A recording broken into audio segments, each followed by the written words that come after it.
are Death Runners, true backstabbers in Tides of Torment. This time we're going deep into the Death Runners. They have some techs that Triads do not get, and they're priced higher for it, which is to say, you're paying now, getting the full benefit late campaign. Let's look into how to get the most out of these hardened killers, and avoid getting them caught in mouse traps. Recruit for 850 gold and 213 upkeep for Clan Eshin. This recruitment building tops out at tier 3, and is minor settlement safe, so to speak.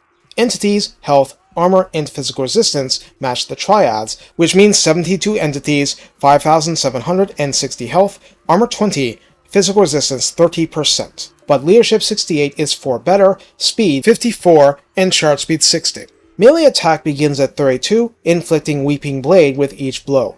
Attack interval 4.3 seconds, tracks the Night Runners rather than the Triads, and no splash damage. Melee defense of 28 equals the Triads. Weapon strength of 30 has the identical split, base 8 and armor piercing 22.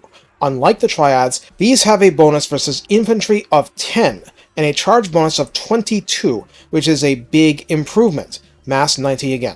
Traits are the same as Eshin Triads, which means they have full-time stalk, they have Vanguard deployment, and they have Strider for no movement penalties whatsoever ever, except for the lack of charge defense versus large and charge reflection. This unit does have concealment bombs as well for more aggressive, unseen approaches. What this means in practice, melee attack 42 and weapon strength 40 versus infantry is still quite decent against hardened infantry opponents, but both these and Triads are a lot better off fighting fellow lower entity count units. For Triads, cavalry and monstrous infantry up to single entities. For Death Runners, all kinds of infantry will do. They're not incapable of fighting the other type of opponents, they'll just drown in sheer numbers or sheer large entity tankiness if left to their own devices unaided. Nonetheless, for backstabbing a line of foot archers, the Death Runners are better. They'll finish their kills faster. The Regiment of Renown, Vishchin's Death Squad, is recruited for 1150 gold and 288 upkeep, something of a spike. In its instant rank 9 state, leadership is 78 or 10 better, melee attack 41 or 9 better, melee defense 36 or 8 better. That's before strength in numbers jacks it up to 44, so long as over 50% health. None of the other stats changed. And just so we're clear, here's the strength in numbers and the scurry away features. The new passive on top of these on this unit that catapults it into crazy status is Duck and Weave. It merely needs leadership to be higher than Wavering. During this time, physical resistance is plus 10%, where it began at 30%. Speed plus 10%, and melee defense plus 10 flat. So, that's melee defense 54 with this, and strength in numbers running. The other features are completely preserved. In the Redline skills, 3 pips of Respected and Feared, the Redline skill, gives them melee attack plus 6 and weapon strength plus 9%. Since they're pure melee units, this is fantastic for them, and strongly recommended for making them far more efficient at fighting all types of opponents. At rank 7 and above, Gutter Wise grants leadership plus 5 and speed plus 20%. The speed increase is enormous, but this is partly because Infiltrator doesn't apply to them.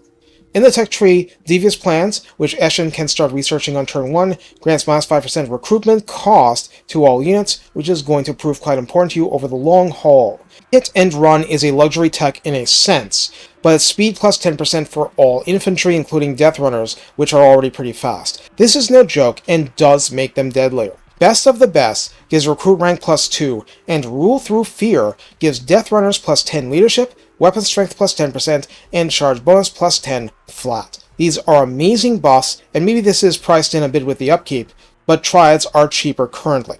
Besides this, the Eshin-specific Quality and Quantity gives a blanket upkeep nerf of 20% extra upkeep to all units, but those that are rank 7 or above sport melee attack and defense plus 6 each, which is ridiculous, but it is very much a double-edged sword, not the usual ninja tool. So how do we use Death Runners? To distill a lot of hard-won knowledge, it comes down to this. When it comes to Triads and Death Runners, both of these units are hammer units. Even the Triads because they're too fast to be just anvils, and also Storm Vermin do that job a little bit better, and Clan Rats do that job cheaper. These are hammers, and the more elite the enemy, the more their advantages shine. Of course, of these, Weeping Blade is the least consequential if you're helping Eshin gutter runners, at least if they stay at range, but there's a lot of damage you can help with, which is not armor piercing. Also, Weeping Blade is what makes gutter runners etc. relevant in melee once you are forced to lower yourself to that stage. Assassins and Eshin sorcerers are base tilted, and the former do very respectable damage. It's just narrow damage, and it is base tilted. In the absence of a master assassin or snitch, Triads and Deathrunners will absolutely do. Deathrunners are anti-elite infantry hammers. Their ideal use is from concealment bombs hitting the back, using anti-infantry bonus, charge bonus, armor piercing, and so forth. The smaller the number of entities, and thus the more elite the enemy infantry, or at least more specialized, the better they are at swift destruction. There will be some curveballs, such as ethereal units, but as long as you view them as hammers, you should be fine. That is, compared to clan rats and even storm vermin, these are hammers, in part because they're fast, and because their holding ability is very poor if they are stranded and must face large infantry units on equal terms without support. To a point. In other words, their fangs are better than their ability to take punishment, though in certain situations, like a lot of Clan Eshin situations with heavy ranged game, it is adequate. That is because, short of having to repel a charge, their defense is 100% as good as the Eshin Triads. It is only against cavalry, monsters, and so forth that they are a pure disadvantage, and they'll still damage anything they can connect with. In fact, against normal levels of infantry, I find it shockingly hard for them to die. This flips if I'm doing magical attack unfriendly fire damage, but if I'm not, they really do last. Snitch adds some very specific flavor. Leadership plus 8 and melee attack plus 6 during ambushes, and he specializes in ambushing. Charge bonus plus 8 army-wide. These are personal line skills, but he starts his personal line at rank 8, that's really early. Proximity to him with his cloak legendary makes enemies melee defense minus 10. His legendary blades give leadership plus 10 to death runners if they are over rank 7. I've seen death runners at 104 leadership in an ambush situation. That is nuts. An extra speed plus 10% is really good too. Now, in an ambush, you may have no choice in how you deploy. You may not be able to play cute and have beautiful pincer movements, because pincering is probably the idea. Even Triads are better used charging into the back of crypt horrors if that's actually possible. So, Death Runners can be used in that situation as one might use regular clan rats. Yeah, I know not everybody does that, but my point is, shoving them into the enemy's missile infantry flank should result in lopsided routes. If that's an option, feel free to take it. Yes, they can slam into Jade Warriors at the end of that process, but the missile troops have to come first. Speaking of vulnerability, the units don't do deep formations, but they can do thin, long lines, and that combined with 30% physical resistance, which means, math-wise, the typical Empire Swordsman does 17.4 damage on average, not the 28 they would on paper normally, are very vulnerable to magic and to poison, wind, war, fire. Warp lightning cannons can mess them up too if the terrain isn't favorable, and yours are hitting them in the back. So you need to learn what works and what doesn't with them. The best role is not as an anvil for your skirmishers to dance around, but they can.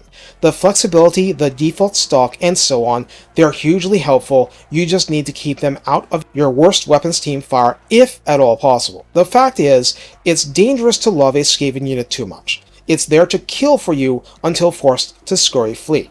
So, work on the best ways to do the most reliable damage, and that means from flanks if possible, from the back if possible, but if you have to hammer the front, do that. Just have help involved, like from heroes and magic and all of that stuff. Follow these principles, and even elite forces start to crumble before you. Also, the units combine with each other in small spaces, diluting damage between entities better rather than having it all pile up with one unit. A little like the Doomseekers when I covered them. One unit drowned against rival infantry, 2 became a buzzsaw of doom. This is 72 entities, but no splash, but otherwise, the idea is there. In a perfect battle, you don't even need the melee units, aside from heroes. In imperfect battles, you benefit from units that are going to dish out a lot of damage against the right targets, even if those targets are well armored. The reason they're priced what they are, and therefore very spammable as Clan Eshin, is because in the longest grindfests, Storm Vermin do hold better. But, as Warp Fire Throwers burn the whole building down,